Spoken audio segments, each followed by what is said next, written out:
2006년 늦가을, 매서운 바닷바람이 불어오던 남부 해안의 한 작은 마을. 한때는 사람들의 발길로 북적였지만 이제는 폐허가 되어버린 오래된 기차역 철거 현장이었습니다. 굴삭기의 육중한 쇠팔이 낡은 매표소 벽을 허물어뜨리던 순간 둔탁한 파열음과 함께 시멘트 더미 사이에서 검고 무거운 물체 하나가 굴러떨어졌습니다. 수십 년의 먼지와 거미줄을 뒤집어 쓴 채 붉게 녹이 쓴 그것은 어른 두 명이 달려들어도 꿈쩍하지 않을 만큼 무거운 대형 무쇠금고였습니다. 현장 소장의 지시로 인부들이 산소 용접기를 가져와 굳게 닫힌 금고의 문을 절단하기 시작했습니다. 매캐한 연기와 함께 불꽃이 튀고 마침내 무거운 쇳문이 끼익 소리를 내며 열린 순간 작업자들은 누군가 먼저랄 것도 없이 코를 틀어쥐며 뒤로 물러섰습니다. 금고 안에서 뿜어져 나온 것은 오래된 종이 냄새나 곰팡내가 아니었습니다. 그것은 뼛속까지 스며드는 형언할 수 없이 기괴하고 비릿한 악취였습니다. 조심스럽게 손전등을 비춘 금고 안쪽 바닥에는 지폐 다발이나 역의 귀중품 같은 것은 없었습니다. 그곳에 덩그러니 놓여있는 것은 짙은 갈색 얼룩으로 덮인 낡은 주민등록증 하나, 그리고 단 한 장의 기차표뿐이었습니다. 그 갈색 얼룩이 11년 전 누군가의 몸에서 흘러나온 굳어버린 핏자국이라는 사실을 알아차린 사람은 아무도 없었습니다. 이 기괴한 발견은 11년 동안 완벽하게 은폐되어 있던 한 가족의 처절한 비극이 세상 밖으로 비집고 나오는 서막이었습니다. 시간을 11년 전인 1995년 겨울로 되돌려 보겠습니다. 당시 이 남부 해안마을은 쇠락해가는 여느 지방 소도시와 다를 바 없는 평범하고 조용한 곳이었고, 폐쇄를 앞둔 낡은 기차역 주변으로는 허름한 새빵들이 다닥다닥 붙어 있었습니다. 그중 가장 구석진, 햇빛조차 제대로 들지 않는 작은 새빵에 42세의 이 씨와 38세의 아내 박 씨, 그리고 12살 딸과 8살 아들, 이렇게 네 식구가 살고 있었습니다. 이 씨는 거듭된 사업 실패로 감당할 수 없는 빚더미에 앉아 있었습니다. 제1금융권의 문턱을 넘지 못한 그는 결국 손대서는 안 될 사채에까지 손을 뻗었고 그 대가는 가혹했습니다. 밤낮을 가리지 않고 들이닥치는 문신을 한 사내들, 굳게 닫힌 현관문을 발로 걷어차며 온 동네가 떠나가라 퍼붓는 욕설과 협박. 그것은 이 씨 가족의 숨통을 서서히 조여오는 일상이었습니다. 아내 박 씨는 빚을 갚고 아이들을 먹여 살리기 위해 매일 저녁 시외버스 정류장 앞에서 낡은 리어카를 끌고 나가 우동을 팔았습니다. 살을 애듯 차가운 바닷바람을 맞으며 밤새도록 뜨거운 국물을 끓여내던 그녀의 손은 거칠게 갈라지고 화상 흉터로 가득했지만 그녀는 단 하루도 리어카를 멈추지 않았습니다. 그런데 1995년 11월 14일 늦은 밤, 이 씨의 12살 난 딸 지연이가 같은 반 단짝 친구의 집으로 전화를 걸었습니다. 수화기 너머로 들려오는 지연이의 목소리는 미세하게 떨리고 있었습니다. 아빠가 그러는데 우리 내일 밤에 기차 타고 아주 멀리 간대. 아마 다신 안 돌아올지도 몰라. 그동안 고마웠어. 어린 소녀의 작별 인사는 슬프지만 덤덤했습니다. 친구는 그저 지연이네 가족이 야반도주를 한다고 생각했고 빚에 쫓기는 집안의 아이들이 을에 겪는 슬픈 이사라고 여겼습니다. 이틀 뒤인 11월 16일 아침, 밀린 달세를 받기 위해 이 씨의 새빵을 찾은 집주인 할머니는 이상한 광경을 목격합니다. 미닫이 문은 자물쇠가 채워지지 않은 채 반쯤 열려 있었고 방 안의 낡은 텔레비전에서는 아침 방송이 시끄럽게 흘러나오고 있었습니다. 방바닥은 얼음장처럼 차가웠고 작은 밥상 위에는 손도 대지 않은 채 딱딱하게 굳어버린 밥 두 공기와 말라 비틀어진 반찬이 놓여 있었습니다. 장롱 안의 두꺼운 겨울옷들은 모두 사라지고 없었지만 이상하게도 아이들의 책가방과 일기장, 그리고 이 씨 부부의 중요한 서류가 담긴 작은 상자는 방구석에 그대로 버려져 있었습니다. 더욱 기괴한 것은 골목 어귀에 버려져 있던 박 씨의 우동 리어카였습니다.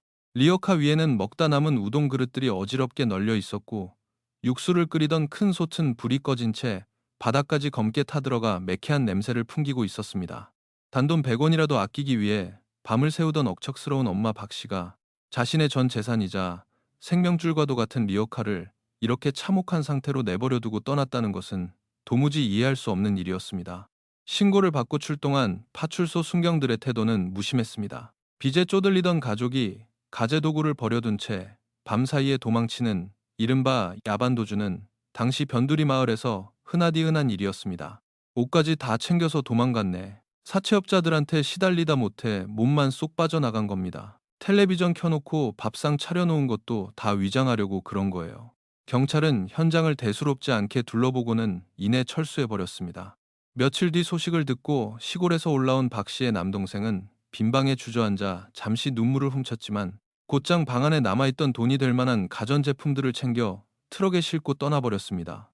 동네 사람들은 밤사이 이 씨가 양손에 무거운 짐을 들고 기차역 쪽으로 걸어가는 것을 보았다는 불확실한 소문만 수군거렸을 뿐 누구도 이 불쌍한 가족의 행방을 진심으로 찾으려 하지 않았습니다. 다음 날인 11월 17일 정부의 철도 통폐합 정책에 따라 그 낡은 기차역마저 굳게 닫혔고 가족의 실종은 그렇게 사람들의 기억 속에서 완전히 잊혀져 갔습니다. 그로부터 11년의 세월이 흐른 2006년 관할 지방경찰청 강력계 소속 한 형사는 책상 위에 놓인 증거물 봉투를 묵묵히 내려다보고 있었습니다. 철거 현장의 무쇠 금고에서 발견된 피 묻은 주민등록증, 감식 결과, 신분증에 묻은 짙은 갈색 얼룩은 11년 전 실종된 이 씨의 혈흔으로 밝혀졌습니다. 한 형사의 짙은 눈썹이 꿈틀거렸습니다. 이 야반도주를 하는 사람이 자신의 신분을 증명할 유일한 수단인 주민등록증을 피 묻은 채로 폐쇄된 기차역 금고 안에 남겨두고 떠난다?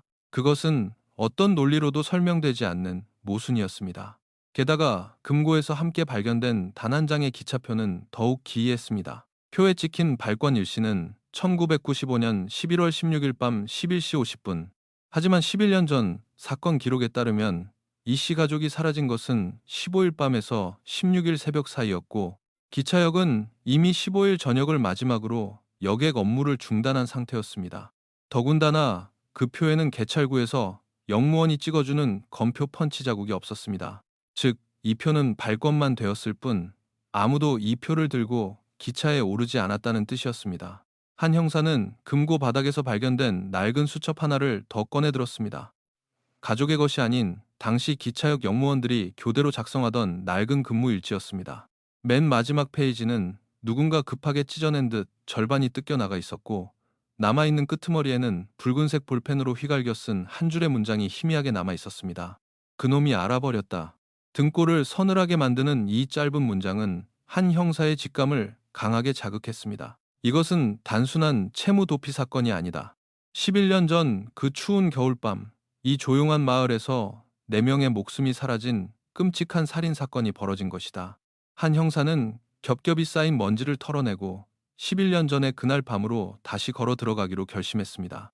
가장 먼저 찾아간 곳은 이 씨 가족이 살았던 옛 새방이었습니다. 지금은 고물상 창고로 변해버린 그곳 근처에서 한 형사는 다리가 불편해 휠체어에 의지하고 있는 옛 집주인 할머니를 만날 수 있었습니다. 11년이라는 세월이 할머니의 기억을 갉아먹었을지도 모른다는 우려와 달리 할머니는 1995년 11월 15일 밤의 일을 생생하게 기억하고 있었습니다. 그날 밤엔 비가 참 많이 왔어. 진눈깨비 섞인 억수 같은 비가 내렸지. 자정쯤 됐을까 이 씨네 방 쪽에서 우당탕하는 소리랑 날카로운 비명소리가 들리더라고. 평소처럼 빚쟁이 놈들이 와서 행패를 부리는 줄 알고 무서워서 이불만 뒤집어 쓰고 있었지. 할머니는 마른 침을 삼키며 주위를 두리번거리더니 목소리를 낮췄습니다. 근데 말이야, 새벽녘에 소변이 마려워서 요강을 비우려고 문틈으로 살짝 내다봤는데 가로등 밑에 어떤 남자가 서 있는 거야. 빚쟁이들처럼 덩치가 크거나 험악한 꼴이 아니었어. 짙은 회색 우비를 푹 눌러쓰고 있었는데 비를 쫄딱 맞으면서도 이 씨네 미닫이 문을 아주 뚫어지게 쳐다보고 있더라고. 섬뜩해서 숨도 못 쉬었지. 할머니의 증언은 계속되었습니다. 다음 날 아침 날이 밝았을 때 늘 골목 어귀에 세워져 있던 이 씨의 낡은 파란색 1톤 트럭이 감쪽같이 사라졌다는 것입니다. 이 씨가 가족들을 태우고 야반도주를 했다면 당연히 그 트럭을 몰고 갔을 터였습니다. 하지만 이 씨의 운전면허 기록을 조회해본 한 형사는 미세한 위화감을 느꼈습니다. 이 씨는 시력이 극도로 나빠 야간 운전을 거의 하지 못하는 사람이었습니다. 비바람이 몰아치는 칠흑 같은 밤, 좁고 험한 해안가 국도를 이 씨가 직접 운전해서 도망쳤다는 것은 상식적으로 납득하기 어려웠습니다. 한 형사의 수사망은 자연스럽게 11년 전 이 씨 가족의 숨통을 조였던 악질 사채업자들에게로 뻗어나갔습니다. 당시 채권 추심을 주도했던 조직의 행동대장 최 씨는 현재 시내 번화가에서 합법적인 간판을 걸고 대부업체와 전당포를 운영하는 번듯한 사장님이 되어 있었습니다. 고급 가죽 소파에 기대어 값비싼 시가를 입에 문 최 씨는 경찰의 방문에도 여유로운 미소를 잃지 않았습니다. 형사님, 우리가 아무리 피도 눈물도 없는 놈들이라지만 선은 지킵니다. 돈 받아내야 할 채무자를 죽이면 그 빚은 누가 갚습니까? 게다가 애들까지 4명을 싹 다 죽여서 묻어버린다? 수지타산이 전혀 안 맞는 장사죠. 그날 밤 11시쯤 우리 애들이 수금하러 갔을 땐 이미 방이 텅 비어 있었습니다. 그 새끼들 우리 눈 피해서 기가 막히게 도망친 거라고요. 최 씨의 태도는 오만했지만 그의 눈빛 밑바닥에는 묘한 불안감이 일렁이고 있었습니다. 한 형사가 자리에서 일어나며 회색 우비의 남자와 사라진 파란색 트럭에 대해 슬쩍 흘리자 최 씨의 안색이 미세하게 굳어졌습니다. 그가 긴 한숨을 내쉬며 털어놓은 이야기는 뜻밖의 사실을 품고 있었습니다. 사실 그날 밤 자정 훌쩍 넘어서 우리 애들이 철수하려고 골목을 빠져나오는데 이 씨의 그 똥차 트럭이랑 좁은 길에서 마주쳤습니다. 하마터면 정면으로 들이받을 뻔했죠. 쌍라이트를 켜고 욕을 한바탕 퍼부어 주려고 창문을 내렸는데 트럭 운전석에 앉아있던 놈 이 씨가 아니었습니다. 최 씨의 증언에 따르면 비가 쏟아지는 유리창 너머로 번쩍이는 헤드라이트 불빛에 드러난 운전자의 얼굴은 챙이 깊은 모자에 가려져 제대로 보이지 않았지만 체격이나 턱선이 깡마른 이 씨와는 확연히 달랐다는 것입니다. 누군가 이 씨의 트럭을 훔쳐 타고 달아난 것일까? 아니면 누군가 이 씨 가족을 그 트럭에 강제로 태우고 어디론가 향했던 것일까? 수사의 방향은 또 다른 곳으로 급격히 틀어졌습니다. 가족을 데리고 사라질 만한 동기를 가진 자, 혹은 이들의 실종으로 가장 큰 이득을 본 자. 경찰의 예리한 칼끝은 11년 전 누나의 빈집에서 눈물을 훔치고는 가재도구를 챙겨 달아났던 박 씨의 남동생을 향했습니다. 금융거래 내역을 샅샅이 뒤진 결과 소름 돋는 사실이 드러났습니다. 일가족이 실종된 직후인 1995년 11월 16일 아침 9시 은행 문이 열리자마자 박 씨의 남동생이 나타나 누나 명의의 예금 통장에 있던 전 재산 200만 원을 전액 현금으로 인출해 간 것입니다. 위임장에는 박 씨의 도장이 찍혀 있었고 글씨체는 조잡하게 위조된 흔적이 역력했습니다. 그뿐만이 아니었습니다. 실종 5년 뒤인 2000년 남동생은 법원에 이 씨 일가족 4명에 대한 실종 선고를 청구하여 사망 처리를 완료했습니다. 그리고 박 씨가 혹여나 아이들이 아플까봐 자신이 길거리에서 쓰러질까봐 푼돈을 아껴 꼬박꼬박 부어왔던 생명보험금 수천만 원을 수령해 자신의 도박빚을 청산하는데 모조리 탕진한 사실이 확인되었습니다. 강력계 취조실, 백열등의 차가운 불빛 아래 마주 앉은 남동생의 얼굴은 공포와 경련으로 일그러져 있었습니다. 한 형사가 위조된 예금 출금 전표와 보험금 수령 내역을 책상 위에 내던지자 그는 의자에서 무너져 내리며 바닥에 무릎을 꿇었습니다. 형사님, 제가 짐승만도 못한 쓰레기인 건 맞습니다. 우리 누나 돈 훔쳐서 도박빚 갚았고 조카들 죽은 사람 만들어서 보험금 타먹었습니다. 천벌 받을 놈 맞습니다. 하지만 사람을 죽이진 않았어요. 우리 누나랑 조카들을 제가 왜 죽입니까? 제가 왜? 우리 남동생은 눈물과 콧물을 쏟아내며 짐승처럼 울부짖었습니다. 그의 진술에 따르면 16일 아침 누나에게 돈을 빌리러 새방에 찾아갔을 때 집은 이미 비어 있었고 밥상에 밥이 차려진 채 텔레비전이 켜져 있는 것을 보고 누나가 야반도주를 했다고 확신했다는 것입니다. 화장대 서랍에 덩그러니 놓여있던 통장과 도장을 보는 순간 어차피 도망간 사람 돈이니 자기가 써도 모를 거라는 악마 같은 탐욕이 눈을 가렸다고 자백했습니다. 한 형사는 그의 변명을 차갑게 내려다보며 사건 당일인 11월 15일 밤에 알리바이를 추궁했습니다. 남동생은 떨리는 손으로 자신의 과거 범죄 경력 조회서를 짚었습니다. 확인 결과 11월 15일 밤 10시부터 다음 날 새벽 6시까지 남동생은 시내의 한 룸살롱에서 술값 시비로 종업원의 머리를 맥주병으로 내리쳐 현행범으로 체포된 뒤 경찰서 유치장에 갇혀 있었습니다. 4명의 가족을 살해하고 시신을 유기한 뒤 다시 경찰서 유치장으로 돌아와 앉아 있는 것은 물리적으로 불가능한 일이었습니다. 가장 강력한 용의자였던 남동생의 완벽한 알리바이, 빚을 받으려던 사채업자도 아니었고 돈에 눈이 멀었던 친동생도 아니었습니다. 수사는 다시 짙은 안개 속으로 빠져드는 듯 했습니다. 취조실 문을 나서며 한 형사는 복도 끝에 어두운 창밖을 바라보았습니다. 누군가 치밀하게 짜놓은 거미줄 위에서 가족들이 허우적거리다 사라졌습니다. 밤사이 사라진 파란색 트럭, 빗속을 서성이던 회색 우비의 사내, 피 묻은 주민등록증, 그리고 발권되지 말았어야 할 11월 16일 밤 11시 50분의 기차표. 사건의 모든 단서들이 산산조각난 퍼즐처럼 흩어져 있었지만 한 형사의 머릿속에서 이 파편들은 서서히 하나의 방향을 가리키며 모여들고 있었습니다. 그것은 바로 11년 전 문을 닫은 그 낡은 기차역 그 자체였습니다. 도대체 그날 밤 텅 빈 기차역에서는 무슨 일이 벌어졌던 것일까? 금고를 닫고 기차표를 조작한 자, 회색 우비를 입고 이 씨의 집을 훔쳐보던 자, 그리고 이 씨의 트럭에 4명의 목숨을 싣고 어둠 속으로 핸들을 꺾은 자, 진실을 묻어버렸다고 안도하며 지난 11년 동안 평범한 이웃의 얼굴을 한 채 우리 곁에서 살아 숨쉬고 있을 진짜 살인마의 윤곽이 아주 조금씩 소름 끼치도록 차가운 어둠 속에서 그 형태를 드러내기 시작하고 있었습니다. 가장 유력한 용의자였던 처남의 완벽한 알리바이는 수사팀을 다시 깊고 어두운 미궁 속으로 밀어넣었습니다. 도박 빚에 쫓겨 누나의 전 재산을 훔치고 사망 보험금까지 타낸 파렴치한 인간이었지만 적어도 그가 4명의 가족을 몰살한 살인마는 아니라는 사실이 증명된 것입니다. 사건 당일 밤 유치장에 갇혀 있었다는 경찰서의 공식 기록 앞에서는 어떤 의심도 힘을 잃을 수밖에 없었습니다. 사채업자도 아니었고 친동생도 아니었습니다. 그렇다면 11년 전 그 비바람 몰아치던 11월의 밤, 이 씨 가족을 태운 파란색 트럭의 운전대를 잡고 어둠 속으로 사라진 회색 우비의 사내는 도대체 누구란 말입니까? 한 형사는 며칠 밤을 새운 탓에 붉게 충혈된 눈으로 상황판을 노려보았습니다. 수많은 가설이 세워졌다가 무너지기를 반복했습니다. 벽에 붙은 거미줄 같은 인물관계도를 멍하니 응시하던 그의 시선이 사건의 출발점이자 모든 단서가 발견된 단 하나의 장소로 천천히 이동했습니다. 바로 남부 해안 마을의 낡은 기차역이었습니다. 생각의 각도를 조금만 비틀어 보면 해답은 의외로 단순한 곳에 있을지 몰랐습니다. 피 묻은 주민등록증, 찢겨나간 근무일지, 그리고 발권되지 말았어야 할 심야의 기차표. 이 모든 것이 발견된 곳은 기차역 내부에 있던 무쇠금고 아니었습니다.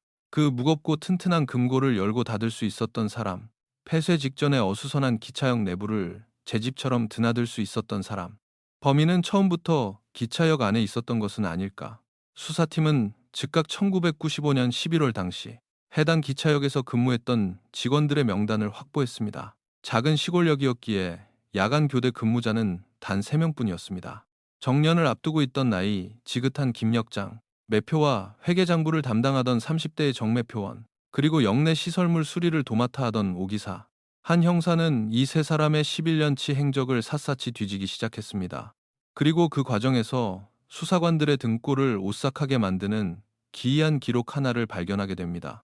이 씨 일가족이 흔적도 없이 사라진 지 정확히 한 달 뒤인 1995년 12월의 어느 늦은 밤, 시설물을 담당하던 오 기사가 가로등 하나 없는 외진 농로를 혼자 걷다 뺑소니 차에 치여 그 자리에서 즉사한 사건이 있었습니다. 가족 4명이 증발하듯 사라진 직후 그 역에서 근무하던 직원이 인적 드문길에서 의문의 교통사고로 목숨을 잃었다는 것. 이것을 그저 불행한 우연으로 치부하기엔 타이밍이 너무도 기막혔습니다. 한 형사는 당장 오 기사의 유가족을 찾아 나섰습니다. 수소문 끝에 찾아간 곳은 시 외곽에 위치한 지은 지 30년이 다 되어가는 낡은 복도식 아파트였습니다. 엘리베이터조차 자주 고장나는 그곳의 비좁고 습한 새방에서 오 기사의 미망인은 홀로 늙어가고 있었습니다. 갑작스러운 형사들의 방문에 놀란 기색을 보이던 그녀는 남편의 이름이 나오자 깊게 펜주름 사이로 씁쓸한 한숨을 내쉬었습니다. 그 양반, 여기 문을 닫고 실직자가 된 뒤부터 사람이 완전히 딴판이 됐었어요. 매일 밤낮으로 소주를 병째로 들이부었고 자다가도 발작하듯 깨어나서 허공에 대고 싹싹 빌기 일쑤였죠. 누군가 자기를 죽이러 올 거라면서 문단속에 병적으로 집착했어요. 미망인의 증언에 따르면 오 기사는 죽기 직전까지 심각한 불안 증세와 환각에 시달렸다고 합니다. 술에 잔뜩 취한 날이면 알 수 없는 소리를 웅얼거렸는데 아내의 뇌리에 가장 깊게 박힌 말은 바로 다리 밑에 원혼들이라는 섬뜩한 단어였습니다. 내가 안 그랬어. 내가 죽인 게 아니야. 다리 밑이 너무 차가워. 오 기사는 매일 밤 그 알 수 없는 소리를 중얼거리며 괴로워하다 결국 비 오는 겨울밤 차가운 아스팔트 위에서 숨을 거둔 것입니다. 한 형사가 혹시 남편이 죽기 전 남긴 물건이 없느냐고 묻자 미망인은 장롱 깊숙한 곳에서 빛바랜 종이 상자 하나를 꺼내왔습니다. 상자 안에는 오 기사가 생전에 아끼던 낡은 손목 시계와 지갑, 그리고 빛을 잃어버린 구리 재질의 지포 라이터 하나가 들어 있었습니다. 형사가 장갑을 낀 손으로 라이터를 집어드는 순간 금속 표면에 투박하게 새겨진 글귀 하나가 그의 시선을 단번에 사로잡았습니다. 이강수 형님께 드림. 이강수. 그것은 11년 전 실종된 42세 가장 이 씨의 본명이었습니다. 한 형사의 심장이 거세게 뛰기 시작했습니다. 역시설을 고치던 오 기사의 유품 속에 왜 실종된 이 씨의 이름이 적힌 라이터가 들어있단 말인가. 미망이는 남편이 원래 담배를 피우지 않는 사람이었으며 어느 날 갑자기 그 라이터를 주머니에 넣고 다니며 부적처럼 만지작거렸다고 회술했습니다. 오 기사는 분명 무언가를 알고 있었습니다. 이 씨 가족의 죽음에 깊이 연관되어 있었거나 혹은 그 죽음을 방조한 대가로 지독한 죄책감에 시달렸던 것이 분명했습니다. 퍼즐의 첫 번째 조각이 맞춰지자 한 형사는 지체 없이 두 번째 인물인 김역장을 찾아갔습니다. 김역장은 이미 칠순을 훌쩍 넘긴 나이로 치매 초기 증상을 보이며 시 외곽의 한 요양병원에 머물고 있었습니다. 소독약 냄새가 짙게 배인 병실에서 만난 노인은 처음에는 형사들의 질문에 멍한 표정만 지을 뿐이었습니다. 하지만 한 형사가 11년 전 매표소에서 발견된 그 무쇠 금고의 사진을 보여주자 노인의 흐릿하던 눈동자에 순간적으로 묘한 공포심이 스쳤습니다. 그 금고, 쇳덩이로 된 그거, 열쇠가 두 개였어. 내가 하나를 가지고 있었고 나머지 하나는, 그래, 정매표원 그놈이 가지고 있었지. 김역장의 기억은 끊어질 듯 이어지며 11년 전 그날 아침에 기묘한 풍경을 더듬어냈습니다. 이 씨 가족이 사라지고 난 다음 날인 11월 16일 이른 아침, 평소 지각을 밥 먹듯 하던 정매표원이 그날따라 누구보다 일찍 역에 출근을 했다는 것입니다. 아침 일찍 출근해보니까 그놈이 벌써 나와 있더라고. 근데 꼴이 말이 아니었어. 밤새 비를 맞았는지 옷은 물에 빠진 생쥐 마냥 흠뻑 젖어 있었고 무엇보다 신발, 그놈 작업화 밑창에 시뻘건 황토 흙이 잔뜩 묻어 있었지. 역 주변엔 온통 시멘트 바닥뿐인데 어디서 그런 붉은 진흙을 묻혀왔는지 내 얼굴을 보자마자 사색이 돼서는 재고 파악을 해야 한다면서 매표소 문을 안으로 걸어 잠그고 반나절을 안 나오더라고. 축축하게 젖은 옷, 시뻘건 황토 흙, 그리고 굳게 걸어 잠근 매표소. 오 기사의 유품에서 발견된 이 씨의 라이터에 이어 매표원 정 씨를 향한 강력한 의심의 화살이 꽂히는 순간이었습니다. 수사팀은 즉각 정 씨의 현재 행방을 추적했습니다. 놀랍게도 정 씨는 11년 전 기차역이 폐쇄된 이후 고향을 떠나 지금은 중부지방의 한 신도시에서 규모가 꽤 큰 목재 가공 공장을 운영하며 건실한 중소기업 사장님으로 살아가고 있었습니다. 좋은 집에서 다정한 남편이자 훌륭한 아버지로 포장된 채 지역 사회에서도 꽤 덕망 있는 인물로 행세하고 있었습니다. 며칠 뒤 참고인 신분으로 경찰서에 출석한 정 씨의 모습은 형사들이 예상했던 것과는 전혀 달랐습니다. 고급 승용차에서 내려 취조실로 들어온 그는 세련된 정장 차림에 당황하는 기색 하나 없이 특유의 여유로운 미소를 띠고 있었습니다. 수십 년을 강력 사건에 매달려온 한 형사조차 그의 너무도 태연하고 정중한 태도 앞에서는 잠시 숨을 고를 수밖에 없었습니다. 형사님, 11년 전 일이라 가물가물하긴 하지만 이강수 씨라면 저도 잘 압니다. 트럭으로 역에 화물을 실어 나르던 분이라 오며 가며 자판기 믹스커피도 자주 나눠 마셨죠.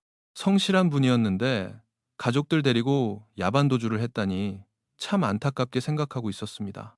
그런데 제가 그분 실종과 무슨 관련이 있다는 말씀이신지 당최 이해가 가지를 않네요. 정 씨는 마치 남의 집 불구경을 하듯 몸이 건조하게 대답했습니다. 한 형사는 테이블 위로 피 묻은 이 씨의 주민등록증과 조작된 기차표 사진을 천천히 밀어 놓았습니다. 이것들이 정 사장님이 근무하시던 매표소 무쇠 금고 안에서 나왔습니다. 이 씨 가족이 사라진 건 15일 밤인데 표에 찍힌 시간은 16일 밤 11시 50분이더군요. 심지어 역은 이미 폐쇄 명령이 떨어진 상태였는데 말입니다. 그 순간 정 씨의 눈매가 미세하게 좁아지는 듯했지만 그는 이내 가벼운 웃음을 터뜨렸습니다. 아, 그 금고 말입니까? 형사님, 그 당시 역에서 쓰던 발권기가 도스도스 체제 기반의 구형 컴퓨터였습니다. 툭하면 날짜 오류가 나고 멈추기 일쑤였죠. 16일 밤으로 찍힌 건 단순한 기계 오류일 겁니다. 그리고 그 금고는 저뿐만 아니라 역장님도 열쇠를 가지고 계셨습니다. 역 주변을 떠돌던 동네 불량배들이나 이 씨를 쫓던 사채업자들이 훔친 신분증을 몰래 집어넣었을 수도 있지 않습니까? 경찰의 수사력이 겨우 고장난 기계의 오류와 억측에 기대고 있다니 조금 실망스럽군요. 말 한마디 한마디가 기름장어처럼 매끄럽게 빠져나갔습니다. 명백한 물증 없이 심증만으로는 이 교활한 사내를 청함할 수 없다는 것을 한 형사는 본능적으로 깨달았습니다. 취조실에서 풀려난 정 씨가 고급 승용차를 타고 유유히 경찰서를 빠져나가는 뒷모습을 보며 한 형사는 입술을 깨물었습니다. 범인은 자신의 완벽한 알리바이와 시간이 지워버린 증거들을 믿고 철저히 형사들을 조롱하고 있었습니다. 그 오만한 가면을 박살내기 위해서는 그가 이 세상에서 영원히 지워버렸다고 믿고 있는 가장 끔찍한 진실, 즉 시신을 찾아내야만 했습니다. 한 형사는 다시 원점으로 돌아가 화이트보드에 두 가지 키워드를 적었습니다. 김역장이 목격한 정 씨의 신발에 묻어있던 황토 흑적토, 그리고 오 기사가 죽기 전 공포에 질려 내뱉었던 다리밑이라는 단어. 이 씨 가족과 파란색 트럭이 동시에 통째로 증발할 수 있는 곳, 그러면서도 붉은 흙이 있고 다리가 있는 곳. 수사팀은 1995년 11월 당시 남부 해안마을 반경 20km 이내에서 진행되었던 모든 토목공사 기록을 이잡듯 뒤지기 시작했습니다. 수십 개의 낡은 관공서 서류처를 밤낮 없이 넘기던 막내 형사가 마침내 한 장의 문서를 들고 환호성을 질렀습니다. 1995년 11월 당시 폐기차역에서 국도를 따라 약 3km 떨어진 외진 골짜기에서 말라붙은 건천 위로 농로를 잇는 작은 교량 공사가 진행되고 있었던 것입니다. 그리고 그 일대의 토양 성분 조사 보고서에는 그 지역이 붉은 찰흙, 즉 황토지대라는 사실이 명확하게 기록되어 있었습니다. 다음날 동이 트기도 전 수사팀과 법의학팀, 그리고 굴삭기를 포함한 중장비들이 일제히 그 교량 아래로 모여들었습니다. 11년이라는 세월 동안 교량 위로는 수많은 차들이 오갔지만 인적 없는 다리 및 그늘진 흙바닥은 잡초만 무성할 뿐 적막하기 그지없었습니다. 경찰 통제선이 쳐지고 금속 탐지기를 든 감식 요원들이 조심스럽게 다리 및 교각 주변의 흙을 훑기 시작했습니다. 삐, 삐, 삐, 삐, 이. 한참을 침묵하던 금속 탐지기가 교각을 지탱하는 깊은 흙더미 위에서 날카로운 기계음을 토해냈습니다. 한 형사의 수신호와 함께 굴삭기의 삼날이 단단하게 굳은 붉은 흙을 파내려가기 시작했습니다. 1m, 2m, 흙이 파헤쳐질수록 현장을 감싸는 공기는 무겁게 가라앉았습니다. 그리고 마침내 굴삭기 삼날 끝에 둔탁한 금속 마찰음이 울려 퍼지며 붉은 진흙 속에서 시퍼렇게 녹이 쓴 철제 구조물의 일부가 기괴한 모습을 드러냈습니다. 삽과 곡괭이를 든 형사들이 흙구덩이 속으로 뛰어들어 조심스럽게 흙을 걷어냈습니다. 서서히 그 형태를 드러낸 것은 심하게 찌그러지고 녹슨 작은 트럭이었습니다. 번호판은 이미 형체를 알아볼 수 없을 만큼 부식되어 있었지만 차대에 새겨진 고유 번호를 조회한 결과 그것은 11년 전 이 씨의 집 앞에서 연기처럼 사라졌던 바로 그 파란색 1톤 트럭이 맞았습니다. 현장에 있던 모든 사람들의 호흡이 핏는 듯 했습니다. 진흙의 엄청난 무게에 짓눌려 트럭의 문은 굳게 용접된 것처럼 열리지 않았습니다. 구조대가 유압 절단기를 가져와 끼익거리는 파열음과 함께 억지로 조수석 문을 뜯어낸 순간 흙냄새와 섞인 기이한 냄새가 훅 끼쳐왔습니다. 손전등 불빛이 어두운 트럭 내부를 비추자 한 형사는 자신도 모르게 탄식을 내뱉으며 눈을 질끈 감았습니다. 비좁은 트럭의 캡 안쪽, 운전석과 조수석, 그리고 그 뒷공간에 엉켜있는 것은 11년 전 겨울옷을 껴입은 채 백골로 변해버린 니구의 유골이었습니다.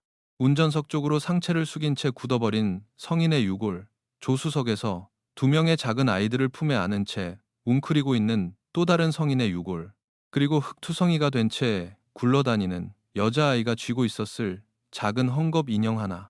이 씨 가족은 결코 야반도주를 한 것이 아니었습니다. 그들은 이 차갑고 어두운 흙바닥 아래에서 살려달라는 비명조차 지르지 못한 채 11년 동안 생매장되어 있었던 것입니다. 침통한 침묵 속에서 유골 수습이 시작되었습니다. 법의학팀의 정밀 감식 결과는 현장에 있던 베테랑 형사들마저 경악하게 만들었습니다. 가장인 이 씨의 두개골 후두부에서는 둔기에 의해 강하게 함몰된 구멍이 발견되었습니다. 누군가 등 뒤에서 무거운 흉기로 그의 머리를 내리친 것이 분명했습니다. 하지만 수사관들을 더욱 분노하게 만든 것은 아내 박 씨와 두 아이들의 유골 상태였습니다. 세 사람의 뼈에서는 어떠한 외상이나 골절의 흔적도 발견되지 않았습니다. 차문은 밖에서 강제로 잠겨 있었고 유골들의 손가락 뼈들은 문틈과 유리창 쪽에 필사적으로 긁힌 듯 미세하게 마모되어 있었습니다. 더욱 끔찍한 증거는 부식된 트럭의 배기구에서 발견되었습니다. 트럭의 배기구에 낡은 고무 호스가 연결되어 있었고 그 호스의 반대편 끝은 트럭 조수석 유리창의 미세한 틈새로 교묘하게 집어넣어져 있었던 것입니다. 그것은 숨이 막힐 듯한 악의의 증명서였습니다. 살인마는 이 씨를 둔기로 쳐 잔혹하게 살해한 뒤 영문도 모르는 아내와 두 아이를 트럭에 가두고 밖에서 문을 걸어 잠갔습니다. 그리고 시동을 걸어 일산화탄소가 뿜어져 나오는 배기가스 호스를 차 안으로 밀어 넣은 것입니다. 칠흑 같은 어둠 속에서 서서히 차오르는 독가스에 목을 긁으며 짐승처럼 문을 두드렸을 어머니와 아이들. 살인마는 트럭 밖에서 우비를 입은 채 그 애처로운 비명이 서서히 잦아드는 것을 끝까지 지켜보았을 것입니다. 짐승만도 못한 새끼. 한 형사는 헝겊 인형을 증거물 봉투에 담으며 이빨을 꽉 깨물었습니다. 이제 사건의 본질은 완전히 뒤집혔습니다. 이것은 우발적인 폭행치사나 원한에 의한 단순 살인이 아니었습니다. 극악무도한 계획이 수반된 일가족 연쇄 살인 및 시체 유기 사건. 대한민국 범죄사의 유례를 찾기 힘든 끔찍한 악마의 소행이었습니다. 하지만 분노를 가라앉히고 냉정하게 상황을 분석해보면 거대한 의문 하나가 여전히 앞을 가로막고 있었습니다.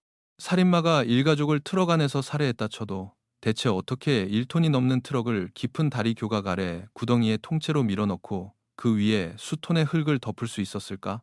이것은 결코 성인 남성 혼자 삽질을 해서 해낼 수 있는 물리적인 작업량이 아니었습니다. 반드시 중장비가 필요했습니다.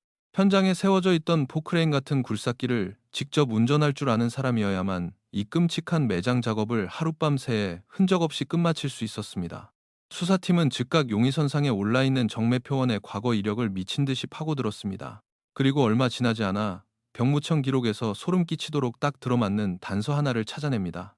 정 씨는 20대 시절 군 복무 당시 공병대에서 굴삭기 및 불도저 등 중장비 운전병으로 복무했던 이력이 명확히 남아 있었습니다. 교량 공사 현장에 방치되어 있던 굴삭기에 시동을 걸어 흙을 덮은 자가 정 씨라면 오 기사는 무슨 역할을 했던 것일까? 왜 오 기사는 뺑소니로 죽기 전 다리 밑에 원혼을 두려워했을까?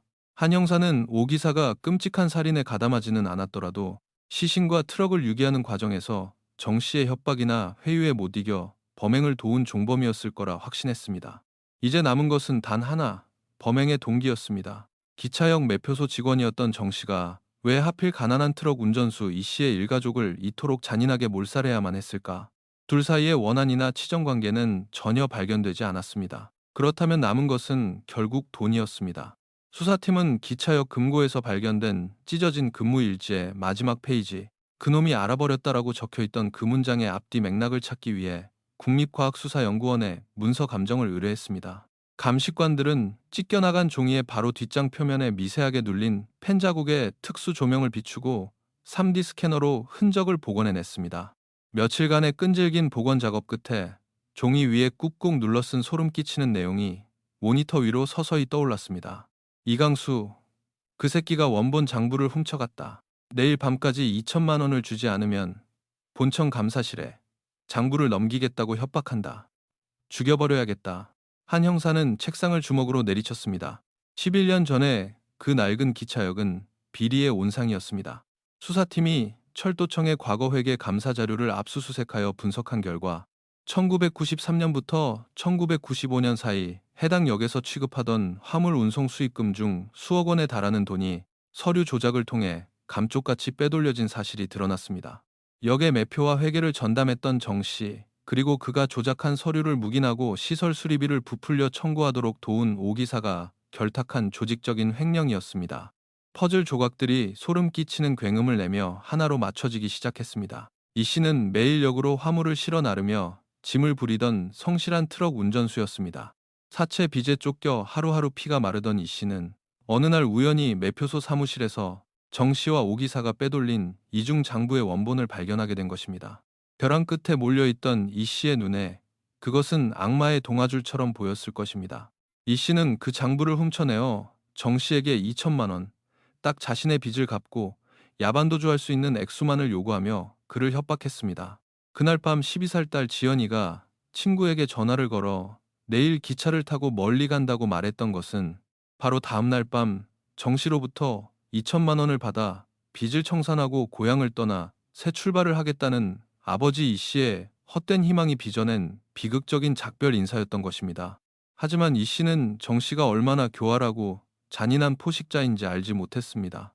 횡령 사실이 발각되어 감옥에 갈 위기에 처한 정 씨에게 이 씨 일가족은 반드시 제거해야 할 걸림돌에 불과했습니다. 모든 정황과 살해 동기가 완벽하게 정 씨를 가리키고 있었습니다. 경찰청 수사본부는 즉각 정 씨에 대한 체포영장을 신청했습니다. 하지만 검찰의 반응은 차가웠습니다. 정황은 그럴싸한데 확실한 직접 증거가 부족합니다. 군대에서 굴삭기를 몰았다는 사실이나 횡령 혐의만으로는 4명을 죽인 연쇄살인범으로 기소하기 어렵소. 이 씨의 머리를 내려친 흉기는 어디 있습니까? 정 씨가 16일 밤 트럭을 운전해 다리 밑으로 갔다는 증거는요? 법정에서 유능한 변호사를 사서 자기는 장부를 잃어버렸을 뿐 횡령을 들킨 적도 없고 우연히 일어난 사고에 경찰이 꿰맞추기 수사를 한다고 우기면 무죄로 풀려날 확률이 높소. 검사의 지적은 뼈아팠지만 정확했습니다. 정 씨를 잡아넣기 위해서는 그가 빠져나갈 수 없는 치명적인 덫, 그의 입술을 완전히 꿰매버릴 결정적인 무언가가 필요했습니다. 한 형사는 깊은 숨을 들이마시며 다시 취조실 거울 앞에 섰습니다. 정면 돌파, 심리전으로 그의 철옹성 같은 여유를 부숴버리는 수밖에 없었습니다. 정 씨가 두 번째로 경찰서에 소환되었습니다. 첫 번째 조사 때보다 다소 불쾌한 표정으로 의자에 기대앉은 정 씨를 향해 한 형사는 말없이 서류 봉투 하나를 툭 던졌습니다. 봉투 안에서 미끄러져 나온 것은 다리 밑에서 건져 올린 파란색 트럭의 흉측한 잔해, 그리고 진흙투성이가 된 니구의 백골 시신 사진이었습니다. 사진을 내려다보던 정 씨의 동공이 아주 미세하게 흔들렸지만 그는 이내 시선을 돌리며 헛기침을 했습니다. 참 끔찍하군요. 돈 몇 푼 빚진 것 때문에 깡패들한테 저런 몹쓸 짓을 당하다니. 형사님들, 진짜 살인범은 안 잡고 애먼 사람 불러다 놓고 지금 뭐 하시는 겁니까? 그는 여전히 자신은 피해자들을 동정하는 제3자인 양 연기하고 있었습니다. 한 형사는 테이블 위로 양손을 깍지 끼고 정 씨의 눈을 똑바로 응시했습니다.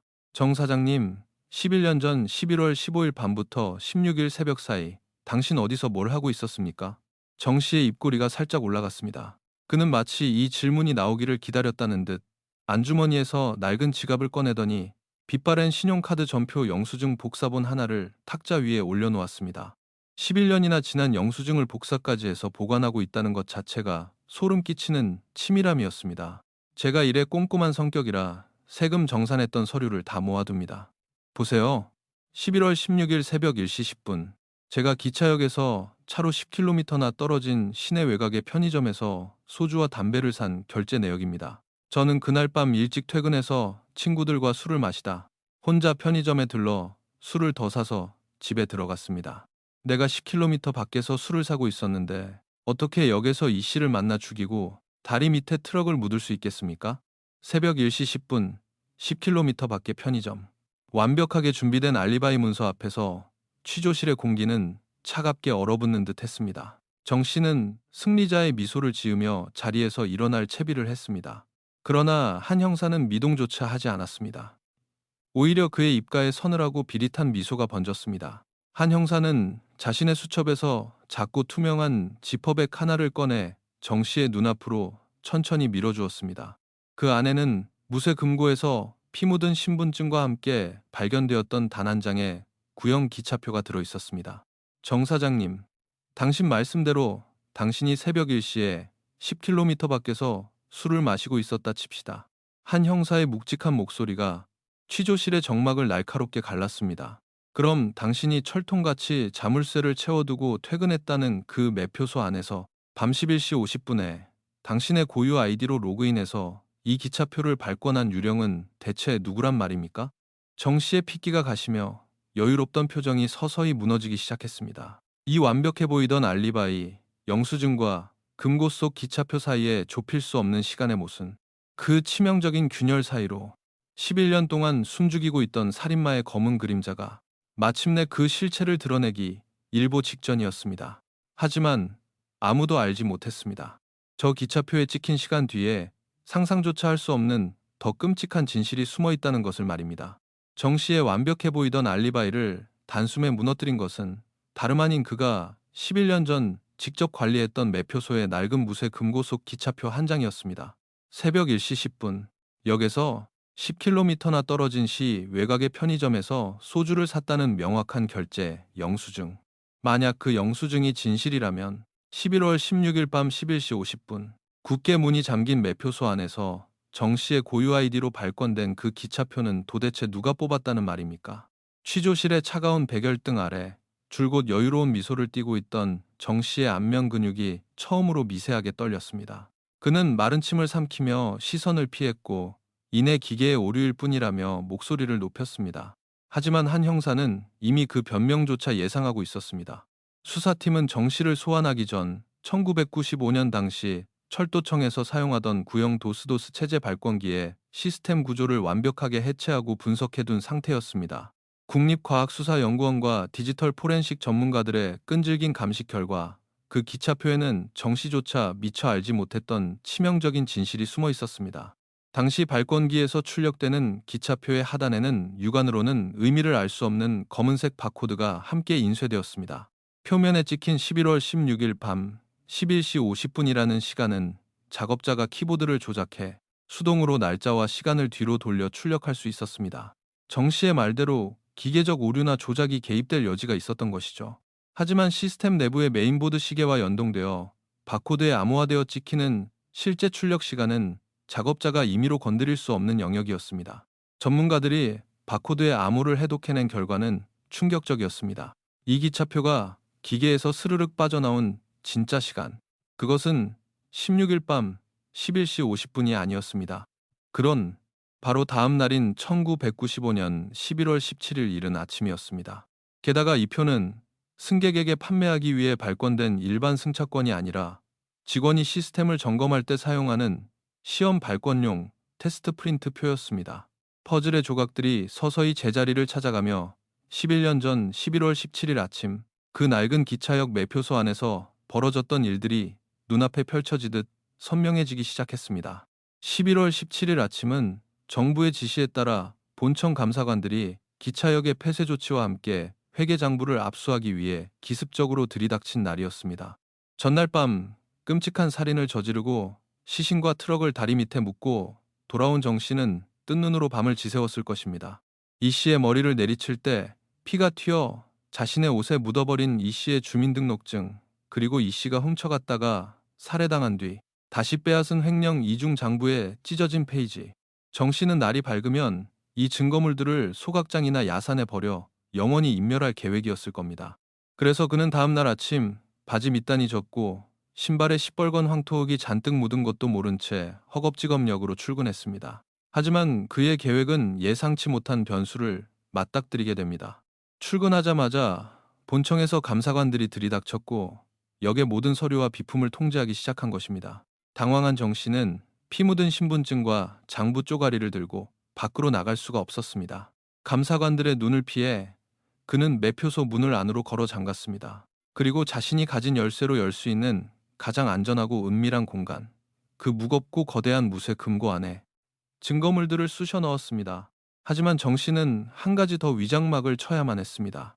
이 씨 가족이 빚쟁이들을 피해 기차를 타고 멀리 도망쳤다는 완벽한 거짓말을 완성하기 위해서 그는 급히 발권기 컴퓨터의 날짜를 전날 밤인 16일 밤 11시 50분으로 조작한 뒤 시험용 기차표 한 장을 뽑아냈습니다. 그리고 그것을 신분증과 함께 금고에 던져넣고 굳게 문을 닫아버린 것입니다.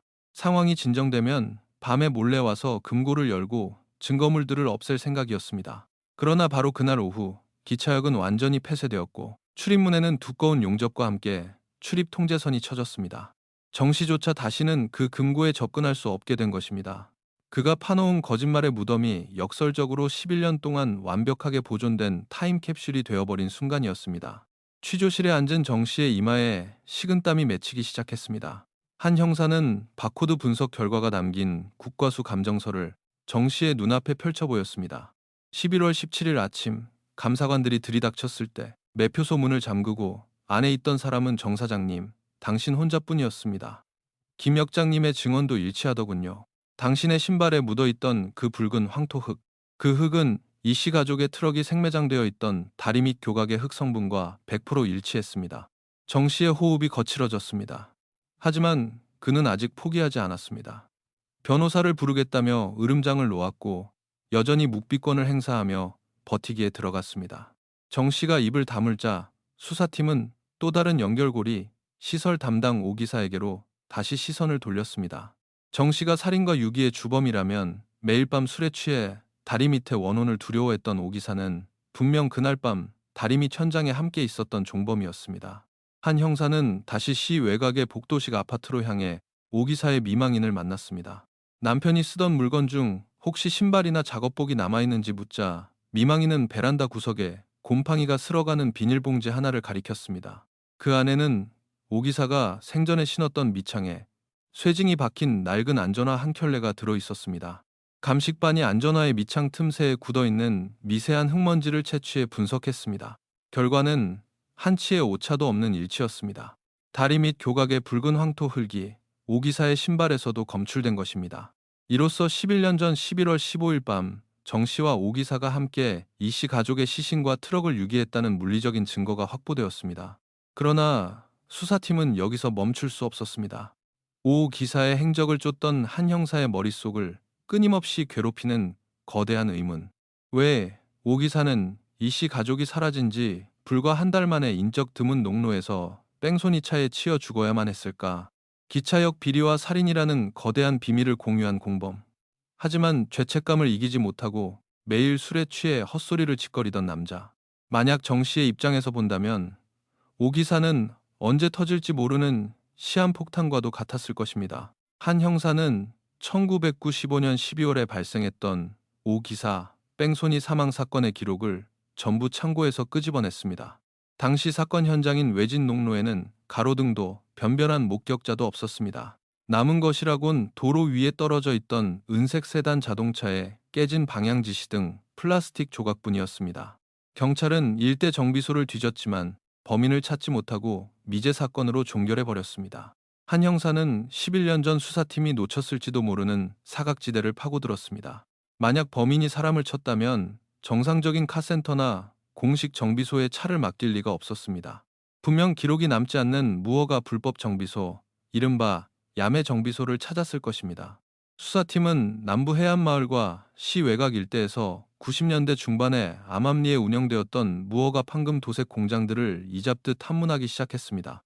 수십 명의 전직 정비공들을 만나고 수백 장의 먼지 쌓인 낡은 장부들을 뒤지는 짐승 같은 수사가 밤낮 없이 이어졌습니다. 그리고 2주일 뒤 외진 비닐하우스 촌 뒤편에서 고물상을 운영하는 늙은 정비공의 컨테이너 박스 안에서 빛바랜 대학 노트 한 권이 발견되었습니다. 1995년 12월의 수기 장부. 그 안에는 이런 기록이 적혀 있었습니다. 12월 20일 은색 소나타, 우측 헤드라이트 및 범퍼 파손, 핏자국 세차, 판금 도색 올수리, 현금 결제. 장부 옆에 스테이플러로 찍혀있는 간이 영수증의 서명란. 그곳에 적힌 이름은 정영기, 바로 정매표원의 친형 이름이었습니다. 하지만 조회를 해보니 정영기라는 인물은 1995년 당시 이미 캐나다로 이민을 떠나 한국에 없었습니다. 누군가 가족의 이름을 도용해 불법 정비소에 차를 맡긴 것입니다. 차량 번호를 추적한 결과 그 은색 세단의 명의자는 다름 아닌 정매표원의 아내였습니다. 퍼즐의 마지막 거대한 조각이 맞춰지는 순간 수사팀 사무실에는 소름 끼치는 정적이 감돌았습니다. 11년 전 12월의 그 추운 밤, 정 씨는 아내의 차를 몰고 나가 술에 취해 비틀거리며 농로를 걷고 있던 자신의 공범 오 기사를 등 뒤에서 무참히 들이받았습니다. 비밀을 영원히 묻어버리기 위한 잔혹한 입막음이었습니다. 일가족 4명에 이어 자신의 범행을 도운 동료까지 살해한 정 씨. 그는 인간의 탈을 쓴 악마 그 자체였습니다. 모든 증거가 정 씨를 향해 일제히 포문을 열었습니다. 법원으로부터 체포영장이 발부되었습니다. 수사팀이 정 씨를 체포하기 위해 향한 곳은 그가 거주하는 중부지방 신도시의 한 최고급 한정식 식당이었습니다. 그날은 정 씨의 늦둥이 딸이 10살을 맞이하는 생일 파티가 열리는 날이었습니다. 화려한 한복을 차려입은 아내와 친척들, 그리고 티 없이 맑게 웃으며 아빠의 품에 안겨있는 어린 딸. 테이블 위에는 값비싼 음식과 커다란 생일 케이크가 놓여 있었고 정 씨는 누구보다 자상하고 행복한 가장의 얼굴로 축하 건배를 제의하고 있었습니다. 룸의 문이 열리고 한 형사와 수사대원들이 무거운 발걸음으로 들어섰을 때 식당 안은 찬물을 끼얹은 듯 조용해졌습니다. 한 형사는 정 씨의 아내와 어린 딸이 보는 앞에서 천천히 그러나 단호한 목소리로 미란다 원칙을 고지했습니다. 정기철, 당신을 이강수의 일가족 사명, 그리고 오동환 살해 및 사체 유기 혐의로 긴급 체포합니다. 정 씨의 아내가 비명을 지르며 쓰러졌고 10살 난 딸은 겁에 질려 울음을 터뜨렸습니다. 친척들이 들고 일어나며 경찰에게 항의하는 아수라장 속에서도 정 씨는 특유의 차가운 이성을 잃지 않으려 안간힘을 썼습니다. 그는 옷매무새를 가다듬으며 명예훼손으로 고소하겠다며 형사들을 노려보았습니다. 하지만 한 형사가 그의 손목에 차가운 수갑을 채우며 귓가에 낮게 속삭인 한마디에 정 씨의 다리에서 완전히 힘이 빠져나갔습니다. 다리 밑에서 파란 트럭 건졌습니다. 11년 동안 참 깊게도 묻어두셨더군요. 정 씨의 두 눈이 극도로 팽창했고 그는 짐승 같은 신음소리를 내며 바닥에 속절없이 주저앉았습니다. 그의 화려하고 완벽했던 이중생활이 끝장나는 순간이었습니다. 경찰서로 압송된 정 씨는 좁고 어두운 취조실에 다시 혼자 남겨졌습니다. 그의 앞에는 한 형사가 말없이 앉아 있었습니다. 정 씨의 변호사가 도착할 때까지 한 형사는 어떠한 질문도 던지지 않았습니다. 그저 가져온 서류 가방에서 무언가를 하나씩 꺼내어 테이블 위에 천천히 아주 정성스럽게 올려놓을 뿐이었습니다. 첫 번째는 찌그러진 파란색 트럭의 잔해 사진, 두 번째는 그 좁은 트럭 안에서 엉켜있는 니구의 백골 시신 사진, 세 번째는 오 기사의 안전화 밑창에서 나온 붉은 흙의 감정서, 네 번째는 아내 명의의 은색 세단을 불법으로 수리한 정비소의 장부 복사본이었습니다. 정 씨의 눈동자가 테이블 위의 증거물들을 쫓으며 미세하게 떨리고 있었습니다. 그의 호흡은 점점 얕고 빨라졌습니다. 그리고 마지막으로 한 형사가 투명한 증거물 봉투 하나를 꺼내 테이블 한가운데 내려놓았습니다. 그것을 본 순간 묵비권으로 일관하며 버티던 정 씨의 얼굴이 하얗게 질리며 입술이 파르르 떨리기 시작했습니다. 그것은 다리 밑 들어간 차가운 흙바닥에 묻혀있던 조수석 바닥에서 발견된 물건이었습니다. 진흙에 찌들고 형체를 알아보기 힘들 만큼 부패했지만 분명 누군가 손에 꼭 쥐고 있었을 작은 헝겊 인형. 11년 전 8살이었던 이 씨의 막내 아들 곁에서 발견된 딸 지연이의 낡은 인형이었습니다. 한 형사가 마침내 무겁게 입을 열었습니다. 그의 목소리는 분노를 억누르느라 차갑게 가라앉아 있었지만 그 안에는 끓어오르는 용암 같은 감정이 담겨 있었습니다. 정기철, 아까 식당에서 보니까 따님이 참 예쁘장하더이다. 10살이라고 했습니까? 11년 전 당신이 트럭에 가두고 독가스를 마시게 한 이 씨의 아들도 8살이었고 딸 지연이는 12살이었습니다.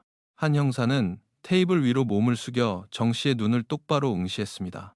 당신 딸이 10번의 생일 케이크 촛불을 끄면서 행복하게 웃는 동안 저 아이들은 빛 한 점 들어오지 않는 흙구덩이 속 트럭 안에서 문을 열어달라고 살려달라고 피가 나도록 유리창을 긁으며 엄마 품에서 숨을 거뒀어. 당신은 괴물이야. 사람의 탈을 쓰고 어떻게 그런 짓을 해놓고 발 뻗고 잘 수가 있어. 한 형사의 사자후가 좁은 취조실을 강타했습니다. 정 씨의 호흡이 거칠어지더니 억눌러왔던 공포와 감정이 임계점을 넘어선 듯 그의 어깨가 격렬하게 들썩이기 시작했습니다. 완벽하게 쌓아 올렸다고 믿었던 범죄의 성벽이 무너져 내리는 무게를 견디지 못한 것입니다. 변호사가 취조실 문을 열고 들어오기도 전 정 씨는 두 손으로 얼굴을 감싸 쥐고 짐승처럼 오열하기 시작했습니다. 내가 죽였습니다.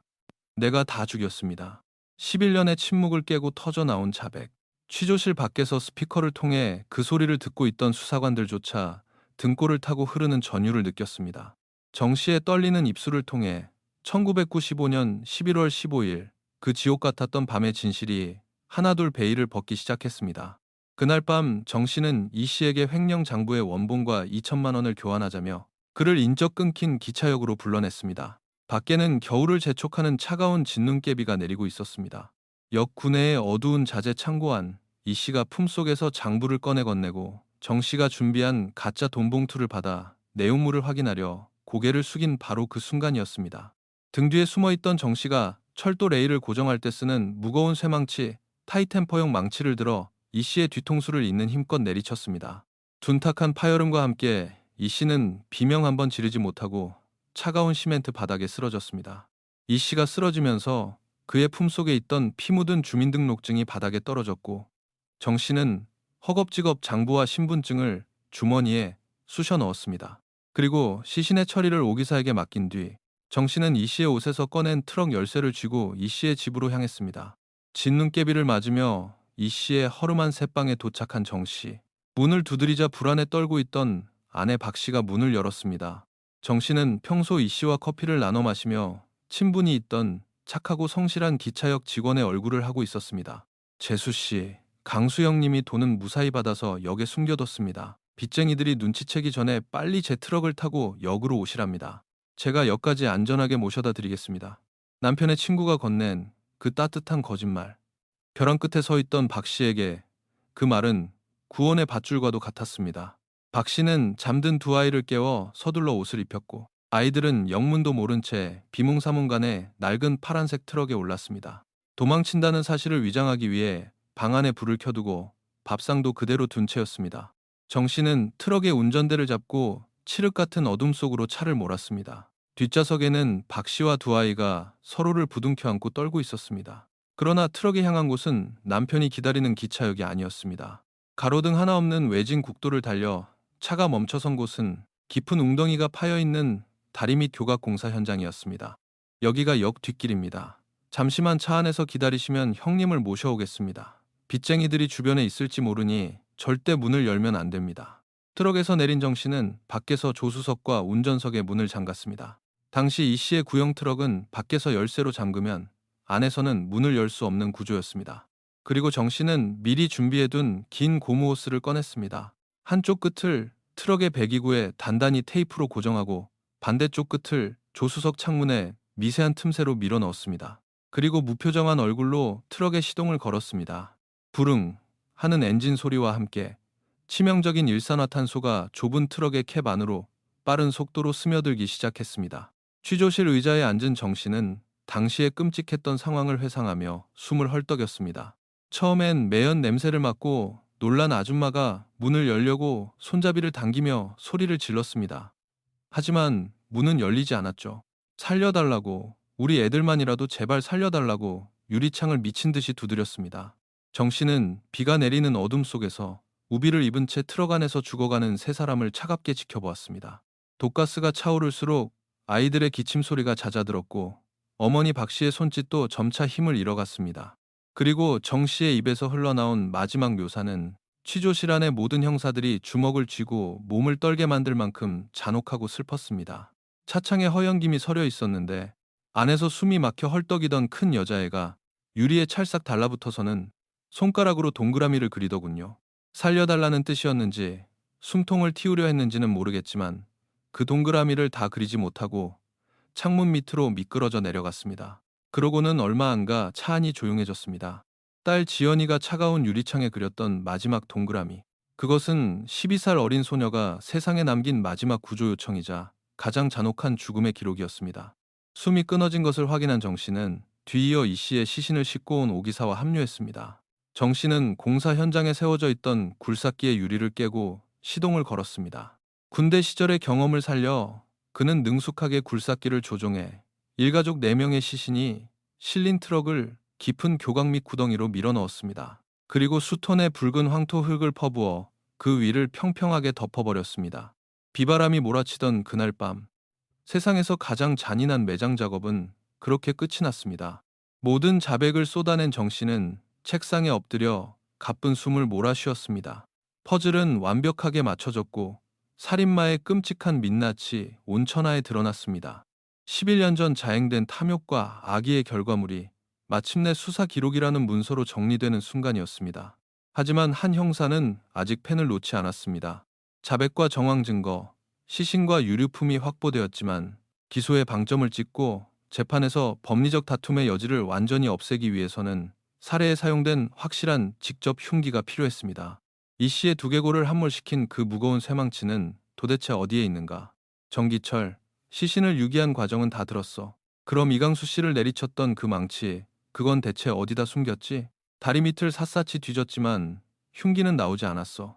엎드려 있던 정 씨가 천천히 고개를 들었습니다. 눈물과 콧물로 범벅이 된 그의 얼굴에 순간적으로 미묘하고도 서늘한 체념의 미소가 번졌습니다. 그 밤엔 너무 경황이 없었습니다. 트럭을 묻는 것만으로도 시간이 촉박했으니까요. 피 묻은 쇠망치를 트럭에 싣고 갈 여유조차 없었습니다. 그래서 역군내에 있는 화장실 뒤편, 오래전부터 쓰지 않아 막아두었던 옛날 우물 안에 그걸 던져넣고 시멘트로 덮어버렸습니다. 한 형사의 눈빛이 날카롭게 번쩍였습니다.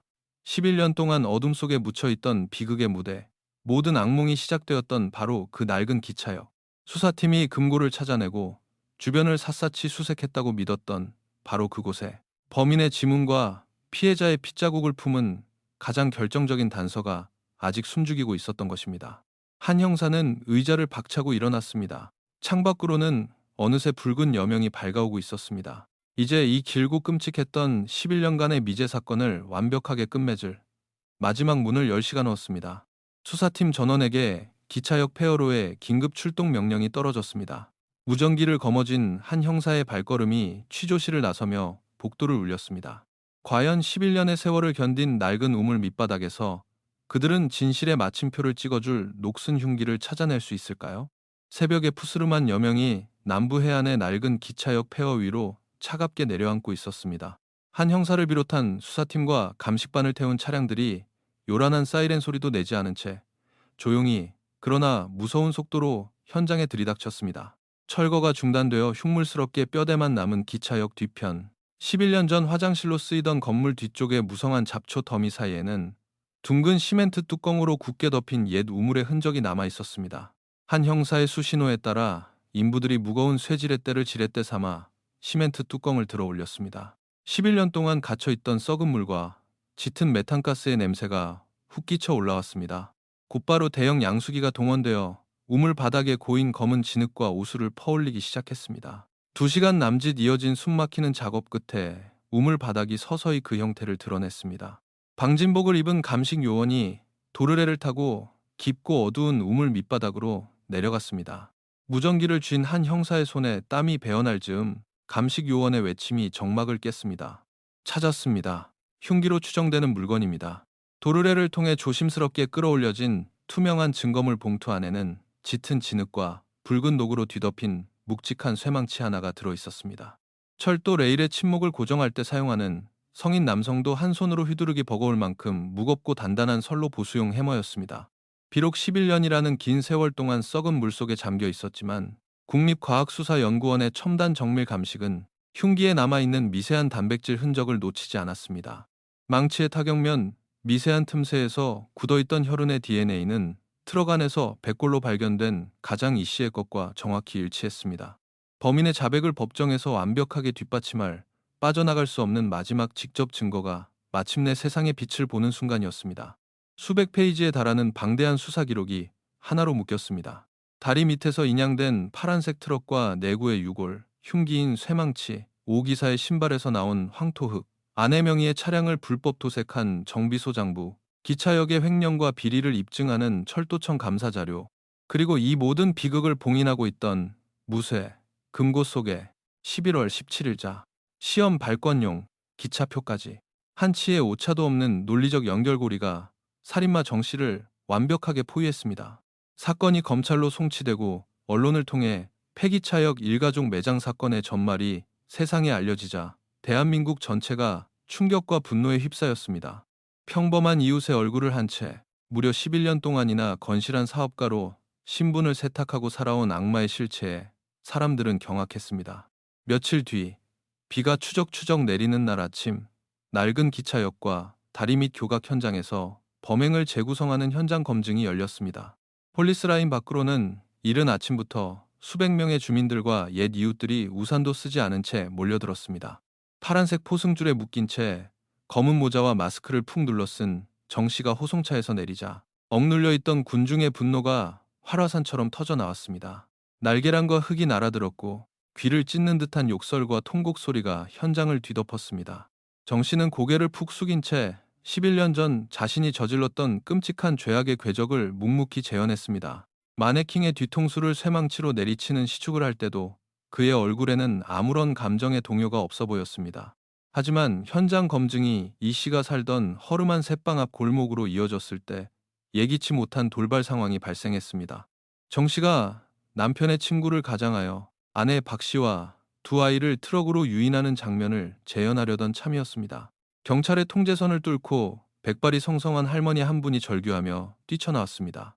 과거 시외버스 정류장 앞에서 박 씨와 나란히 리어카를 놓고 어묵을 팔던 이웃집 할머니였습니다. 이 악마 같은 새끼야. 우리 불쌍한 박 씨가 그 추운 겨울밤에 얼어 죽을 것 같다며 내 놈한테 따뜻한 우동 한 그릇을 공짜로 끓여다 먹인 게 몇 번인데 사람의 탈을 쓰고 어떻게 그 어린 것들까지 그 어두운 흙구덩이에 쳐넣어 내 손에 죽어 이 짐승만도 못한 놈아. 할머니의 거친 손이 정 씨의 뺨을 매섭게 후려쳤습니다. 경찰들이 황급히 할머니를 제지했지만 정 씨는 그 한 번의 따귀에 다리에 힘이 풀린 듯 젖은 아스팔트 바닥에 털썩 주저앉았습니다. 늘 여유롭고 오만했던 그의 눈빛이 처음으로 흔들렸고 그는 차마 고개를 들지 못한 채 벌벌 떨기 시작했습니다. 그가 앗아간 것은 단순한 네 개의 목숨이 아니라 그 매서운 겨울을 서로의 온기로 버텨내려 했던 가난하지만 선량했던 이웃들의 삶 그 자체였음을 그는 그제야 아주 조금 실감하는 듯 했습니다. 수사 과정에서 밝혀진 진실은 남은 사람들의 삶에도 돌이킬 수 없는 거대한 파문을 일으켰습니다. 가장 뼈저린 후회와 고통 속에 남겨진 사람은 11년 전 누나의 빈방에서 돈통을 훔치고 조카들을 사망 처리하여 보험금을 타냈던 박 씨의 남동생이었습니다. 진범이 잡히고 일가족의 참혹한 죽음이 세상에 드러나자 그는 제 발로 경찰서를 찾아와 유골이 안치된 영안실 바닥에 머리를 채무며 피눈물을 흘렸습니다. 누나, 내가 미쳤었어. 내가 악마의 씨였었어. 그날 밥상에 남겨진 밥그릇이 차갑게 식어 있는 것만 보고도 경찰에 신고했더라면, 누나가 리어카를 버려두고 갈 사람이 아니라는 걸 조금만 의심했더라면, 내가 미안해 누나. 그의 뒤늦은 참회는 죽은 자들을 되살릴 수 없었습니다. 하지만 그는 어떻게든 죗값을 치르려 몸부림쳤습니다. 그는 자신이 살던 작은 아파트를 처분하여 과거 누나의 사망보험금으로 받았던 금액과 이자를 고스란히 다시 모아 경찰서에 탁탁 털어놓았습니다. 그리고 그 돈으로 불우한 환경에서 자라는 아이들을 위한 작은 장학재단을 누나와 두 조카의 이름으로 설립해달라고 간청했습니다. 탐욕에 눈이 멀어 핏줄을 팔아넘겼던 그는 평생을 죄책감이라는 가장 지독한 감옥 속에서 속죄하며 살아가게 될 것입니다. 한편 정 씨의 가족 역시 참혹한 파멸을 맞이했습니다. 그가 중부 신도시에서 일궈놓았던 건실한 목재 공장은 거래처들의 잇따른 계약 해지와 비난 여론에 부딪혀 한 달도 되지 않아 부도를 맞고 문을 닫았습니다. 정 씨를 세상에서 가장 훌륭한 아버지라 믿고 따랐던 늦둥이 딸은 충격으로 소아 정신과 치료를 받아야 했고, 전처소생으로 결혼을 앞두고 있던 큰딸은 범죄자의 딸이라는 낙인이 찍혀 양가 상견례 직후 파혼을 당하고 말았습니다. 어느 늦은 오후 정 씨가 수감되어 있던 구치소 면회실에 그의 아내가 찾아왔습니다. 유리벽 너머로 수의를 입은 남편을 마주한 아내는 한참 동안 아무 말도 하지 않았습니다. 원망도 눈물도 없는 텅 빈 눈동자였습니다. 그녀는 핸드백에서 서류 봉투 하나를 꺼내 접수 창구 틈새로 밀어 넣었습니다. 이미 그녀의 도장이 선명하게 찍혀 있는 이혼 합의서였습니다. 그녀는 자리에서 일어나 단 한 번도 뒤돌아보지 않고 면회실을 빠져나갔습니다. 부와 명예, 그리고 화목한 가정. 정 씨가 4명의 목숨을 짓밟고 쌓아 올렸던 그 모래성은 바람 앞에 재처럼 흔적도 없이 흩어져 버렸습니다. 이듬해 봄, 지방법원 제1호 법정. 낡고 무거운 나무 문이 닫히며 재판의 막이 올랐습니다. 방청석은 유가족들과 취재진, 그리고 마을 주민들로 발 디딜 틈 없이 꽉 차 있었습니다. 법정 안에는 짓누르는 듯한 무거운 침묵과 숨죽인 흐느낌만이 교차했습니다. 피고인석에 앉은 정 씨는 덥수룩하게 자란 수염에 눈가에는 짙은 피로가 배어 있었습니다. 그의 국선 변호인은 어떻게든 형량을 줄여보기 위해 필사적이었습니다. 변호인은 이 씨의 사망은 횡령 장부를 미끼로 협박을 당한 정 씨가 우발적인 공포 상태에서 저지른 과실치사 내지는 방어적 폭행이라고 주장했습니다. 또한 나머지 3가족과 5기사에 대해서도 당장 눈앞의 파멸을 피하기 위한 극도의 패닉 상태에서 벌어진 일이라며 정상 참작을 호소했습니다. 하지만 검사석에서 일어난 젊고 냉철한 공소 유지 담당 검사의 반박은 법정의 온도를 영하로 얼어붙게 만들 만큼 예리하고 단호했습니다. 피고인은 우발적인 패닉 상태였다고 주장합니다. 하지만 재판장님, 이 증거물을 보십시오. 검사가 대형 스크린에 띄운 것은 무쇠금고 안에서 발견되었던 바로 그 11월 16일 23시 50분이 찍힌 시험 발권용 기차표였습니다.